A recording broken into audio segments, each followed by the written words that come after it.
నుంచి మాట్లాడుతున్నాను. ఇప్పుడు ఉప్పాడ కొత్తపల్లి మండలం మొత్తం వచ్చేసి దాదాపు ఒక 12,000 ఓటింగ్ ఉంది. మొత్తం కూడా లేదన్నా ఒక 80% మొత్తం జనసేన గ్లాస్కే పడిపోయింది మొత్తం అంతా. మొన్న జరిగిన 13th ఎలక్షన్స్ జరిగింది. మొత్తం కూడా వన్ సైడ్ అయిపోయింది అనమాట మొత్తం అంతా. 80% వరకు జనసేనకు వచ్చినట్టే. ఇంకా మిగతా మొత్తం మన పిఠాపురం లెక్కను చూసుకుంటే మాత్రం ఏదన్నా ఒక 70,000 మెజార్టీ పవన్ కళ్యాణ్ గారికి రావడానికి మాత్రం ఛాయిస్ ఉంది. ఎందుకంటే లాస్ట్ టైం ఎలక్షన్ కూడా వరుణ్ గారికి 40,000 పైనే మెజార్టీ వచ్చింది.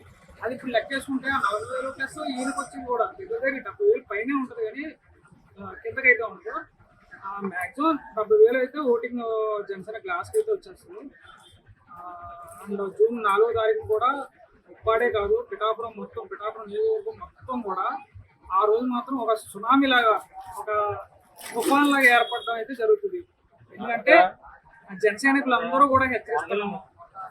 ఆ జూన్ 4వ తారీఖున మాత్రం ఎవరు కూడా జనసైనికులను ఆపడానికి కూడా ట్రై చేయకూడదని, ఎందుకంటే ఆ రోజు మాత్రం ఒక తుఫాను ఒక సునామీ లాగా ఏర్పడుతుందని, ఆ ఆనందంలో ముని తేలుతారని కూడా నేను జనసైనికుడిగా ఒకటి హెచ్చరిస్తున్నాను.